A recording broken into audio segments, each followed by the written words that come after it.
सोहम सोहम जप करी मना, सोहम भावे सांडेली बाह्य पूजा, सोहम रूपे जाणिले आत्मराजा,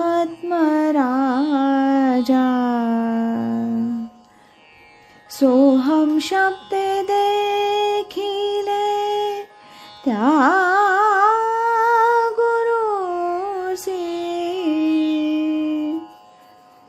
सोहम तत्वे तारितो जो दीनासी.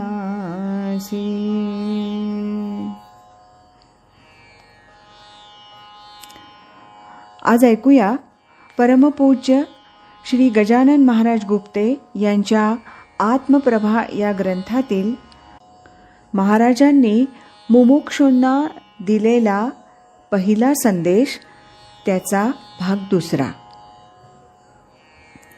आत्मनिवेदन.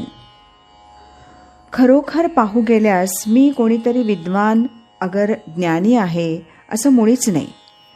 मला गुरुसेवेचं ज्ञानही नाही, परंतु मनात वाचिरे पूर्व संचित केले तया सारिखे भोगणे प्राप्त झाले. या समर्थांच्या उक्तीत वर्णन केल्याप्रमाणे पूर्वसंचितानुरूप मला गुरुकृपेची शाल पांघरण्यास मिळण्याचं भाग्य लाभल्यानं आणि बोलविता धनी वेगळाची अशी वस्तुस्थिती असल्यानं माझ्या लेखणीतून सद्गुरू माऊलीच्या मुखातील आत्मबोध उतरवले जातात अशी माझी वेडी समजूत आहे. आपण माझ्या बोबड्या बोलाचं कौतुक करून मला आपल्या प्रेमळ प्रोत्साहनाचा पान्हा पाजावा अशी माझी आपल्या चरणापाशी विनंती आहे. श्री रमण महर्षी आणि श्री नारायण सरस्वती या विभूती एकच आहेत अशी अंतःकरणापासून माझी दृढ भावना आहे. साधू संत दिसती वेगळे परी ते एकाच स्वरूपी मिळाले या उक्तीप्रमाणे सर्व साक्षात्कारी संत मंडळी मला माझ्या सद्गुरू समान पूज्य भासतात. ज्या ज्या स्थळी हे मन जाय माझे त्या त्या स्थळी सद्गुरू रूप तुझे. बालपणापासून माझा असा दृष्टिकोन बनल्यामुळं मी कोण हे जाणण्याची वृत्ती देखील सद्गुरू उत्पन्न होऊ देतच नाहीत. गुरुकृपा होऊन त्यांनी मला सोहम या अजपाजप मंत्राचा कृपाप्रसाद देऊन मला धन्य करून सोडलं. गुरुप्रसाद माझ्या अंतःकरणात इतका भिनून गेला की हा जपही करण्याची मला जरूर भासतच नाही. इतकंच नव्हे तर मी जपही करीत नाही. राम हमारा जप करे हम बैठे आराम या कबीरोक्तीप्रमाणे सद्गुरू आत्मारामाकडून जप करवून घेतात आणि तो मला आपोआप ऐकूही येतो. बहुतेक माझा सर्व वेळ इष्टमित्रांच्या सहवासात निघून जातो. वस्तुस्थितीपुढे माझा नाईलाज आहे, पण सद्गुरू कृपेच्या सावलीत मी सदैव आराम करीत असतो. थोडक्यात मी भोगीत असलेल्या ऐश्वर्याचं वर्णन आत्ताच दिलंय. या माझ्या ऐश्वर्य भोगाचे वाटेकरी जितके अधिक होतील तितके निर्माण करण्याची धडपड सहजासहजी मजकडून करवली जाते. याचंच एक अंग स्वतःचे स्वानुभव सांगून इतरांकडूनही ते अनुभवून घेण्याचं कार्य मजकडून सहज घडत असतं. म्हणून प्रस्तुत प्रसंगीही माझे काही स्वानुभव आणि इतर अनुषंगिक गोष्टींचे अलंकार प्रस्तुत लेखाच्या अंगावर चढवल्यास मुळीच अप्रासंगिक होणार नाही. प्रत्येक मनुष्य नेहमी सुखाच्या मागे लागलेला असतो. ह्या जगातील प्रत्येक मनुष्य सुख कसं मिळेल किंवा मिळालेल्या सुखाची वाढ कशी होईल किंवा दुःख कसं टळेल, अगर ते कसं कमी होईल यासाठी सदैव धडपड करीत असतो. परंतु प्रत्यक्ष अनुभव मात्र त्याला विपरीत येत असलेला आढळतो.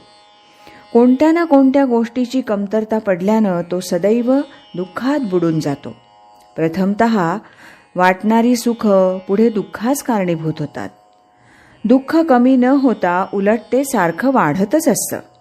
परंतु खरं सुख कशात आहे हे कळत नसल्यानं आज नाही तर उद्या तरी सुख मिळेल या खोट्या आशेवर मनुष्य आपल्या आयुष्याचा काळ कंठीत असतो. अशा स्थितीतच मृत्यूचा घाला त्याच्यावर येतो. परंतु ह्या उदाहरणानं सावध न होता उलट दुसरा मनुष्यही तोच कित्ता गिरवीत राहतो. परंतु खरं आणि चिरकाल टिकणारं सुख कशात आहे याचा मुळीच विचार करीत नाही. अतएव या संसारातील सुखमय भासणाऱ्या गोष्टी मृगजळाप्रमाणे नाशिवंत असून दुःख उत्पन्न करणाऱ्या अगर दुःखाचीच वाढ करणाऱ्या आहेत अशी शेवटी खात्री पटते. परंतु अशी वस्तुस्थिती असतानाही कोणी शहाणा होत नाही. उलट तो दुःखाच्या जाळ्यात अधिकाधिक गुरफटतो आणि बाहेर पडण्यास त्याला मार्ग सापडत नाही. अशा परिस्थितीत प्रत्येक मनुष्यानं आपल्या दुःखाचं निर्मूलन करून अत्यंत शाश्वत सुख मिळवून आपलं कल्याण करून घ्यावं. यासाठी सोप्या राजमार्गाचं दर्शन करून देणं अत्यंत आवश्यक आहे. योग्य मार्ग सापडल्यानं बिनधोकपणे त्रास न होता थोड्या काळात ध्येय गाठता यावं या हेतूनं माझे अनुभव आपणापुढे ठेवण्याचं ठरवलंय. स्वानुभवानं मार्ग योग्य आणि बरोबर आहे अशी आपली खात्री पटेल. आपण योग्य मार्गावर येऊन माझ्यासारखाच संपूर्ण आणि शाश्वत सुखाचा आनंद लुटाल आणि अधिकाधिक लोकास आपल्या मार्गाचे अनुयायी बनवून त्यांना खऱ्या सुखाचा लाभ करून द्याल अशी माझी खात्री आहे. सांसारिक जनास शाश्वत सुखाचा सोपा राजमार्ग दाखवून त्यांना मजबरोबर नेऊन सुखमय बनवण्याचं कार्य गुरुकृपेमुळे मजकडून करवलं जातं. पत्रातला यानंतरचा भाग आपण उद्या ऐकूया. श्रीमत सच्चिदानंद सद्गुरु श्री गजानन महाराज की जय.